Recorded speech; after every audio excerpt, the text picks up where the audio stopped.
Hello guys, welcome to this video. Today we're going to talk about the top strategies to implement to create your very best to-do list. Let's get to it. So number one, before we get into the nitty-gritty of what your to-do list should have and should not have, is making sure that it's set up for you. So you are not going to follow this if it's not set up for you. We all have different likes, wants, motivational styles, learning styles. You should set up your to-do list with what works best for you. So that means, are you going to choose a paper format by writing your to-do list out on a to-do list or a planner or a notebook?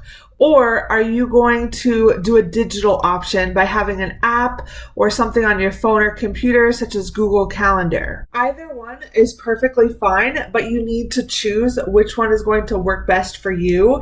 Do not read different posts that talk about which one is better. Do which one is best for your learning and your motivational style. Know what works best for you and go with that style. And if you're anything like me, you might do a combination of both. So I love sticky notes where I put things on Post-it notes all the time and have a home base of what my to-do lists are on those. I also have a planner. I also keep apps in my phone that will allow me to keep on track and also send alerts. So I do a little bit of both. Number two, pick a specific day you are going to create your to-do list for the week and allocate time to do this. For me, I like to pick Sunday, and then I know coming in on Monday exactly what my day is going to look like and what the rest of the week is going to look like. You might have to revise it come Wednesday, but that's totally fine. By dedicating this time for your to-do list, you are creating like a brain dump and letting everything come out to know exactly what needs to be done. So you are focused, you are clear-headed, and you are ready for the week ahead. If you stay consistent with doing this as well, it becomes refreshing because your body and mind know that, okay, every Sunday is when you are going to plan for the week. So you get into this automation where your mind knows what to do and you'll want to sit down, set time aside so you are ready for the week. Number three, once you pick a specific date, then you'll want to categorize your tasks. So list everything out and then put a star next to the ones that are most important, or you can do the ABC method by putting an A next to most important, B next to semi-important, and C next to things that aren't really as important. You can kind of put off to the side, but are still things you want to do. And then after you do the ABC method, or by putting a star next to them, I want you to then circle the ones that feel aligned with you for that specific week and put a underline next to the ones that you feel are not as relevant for the week coming into it. Because you might have written something down that, yes, it's important, however, it's not critical for this week. So your main goal is to focus on critical things for this week, and you can use the underline items for next week if need be. After you categorize them, another option to do is to put them in sections based on your life. So work-life balance. Put your work tasks together, put your home tasks together, and then categorize them based on work and home. So work, for example, let's say blogging, so writing blogs or social media content or outreach to clients, or for your family or home life, you might have to allocate time for laundry or time for vacuuming or time to cut the grass or time to pay bills or time to check on your finances or time to fill up the gas tank or change the oil in the car or grocery shop. It's great to plan ahead for those things instead of letting them just come into our lives and let it happen when it happens. Because if we have a schedule and a plan for when we grocery shop, when we set up our payments, when we allocate time for our car, we are just like our cars. If you think about it, we want to work on it and know ahead of time before the light comes on.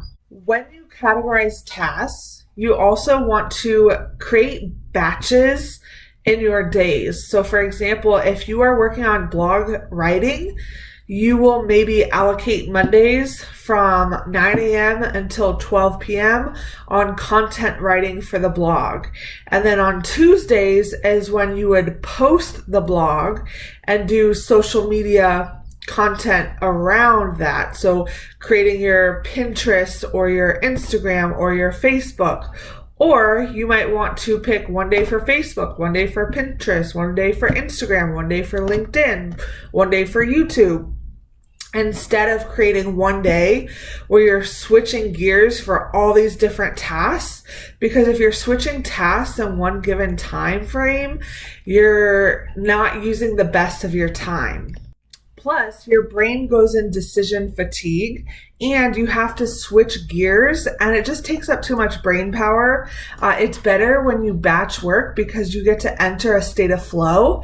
And usually you'll even hit more creativity when you do this. So try it out. Number 4, save the best for last.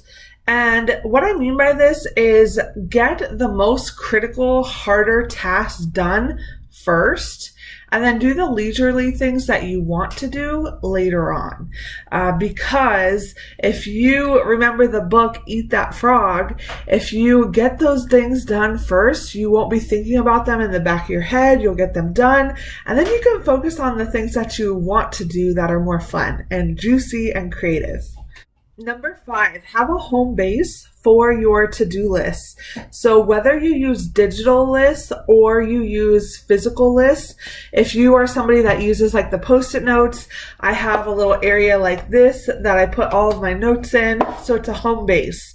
If you have your phone, maybe create a folder within all the different apps you use, such as calling it your to-do list folder, and then putting your Google Calendar in there, or Trello, or whatever you want to use, put that in there. You can use Trello sometimes.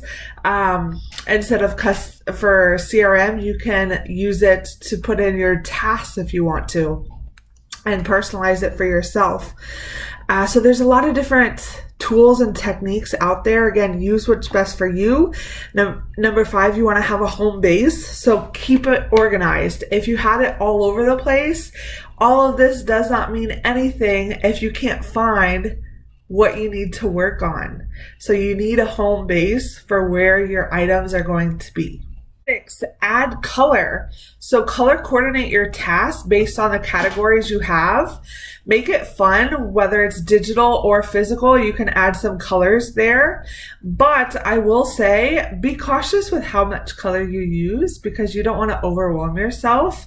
And you also want to be careful with how much red you use or highlight you use, because research shows us that the more red something is, our brains are signaled to see that it's urgent. And if everything is urgent, you are not going to have a great day because you are going to be on high alert. You're going to be in like a fight or flight where you're like, oh my goodness, I have to do this and this and this and this because everything's red.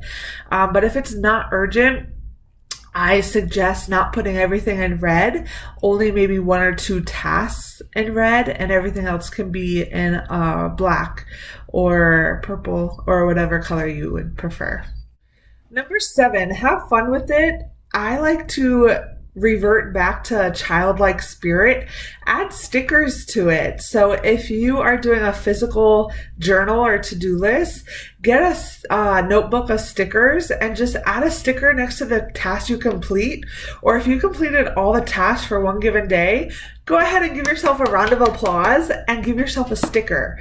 Or the days that you didn't get things done, do not give yourself a sticker. And at the end of the week, see how many stickers you got and treat yourself to something based on if you got all stickers or got a high amount of stickers. Make it fun. Do like a reward system. Have a parking lot where you can put ideas where you're going to come back to. So you might find that you started off strong in the beginning of the week, but you realize you're not able to get all of this done, or something might not just be as relevant for this week. Things change, and that's okay. Things can change during the week. That is a-okay. Be okay with change. Change is the only constant in our lives, right? Be okay with change. But you might want to find a place where you can put big post-it notes and put parking lot and just put all the sticky notes over there where you will come back to those items, or in your notebook, or even if you have a notepad on your phone and you just want to parking lot that item, you can go ahead and do that as a digital option too. And then last but not least, I like to say add motivational quotes. So number 9, add some motivational quotes on there. See what inspires you, what will motivate you for the week to move forward, and add your favorite motivational quote to your notebook or to your digital option. I hope these helped. If you like this video and you like this content, please subscribe for more videos. And of course, like this content, give me a huge thumbs up. And I will see you next time, everybody. You can visit more of these blog posts and video versions of the blog at www.hustlefromtheheart.com. Thank you.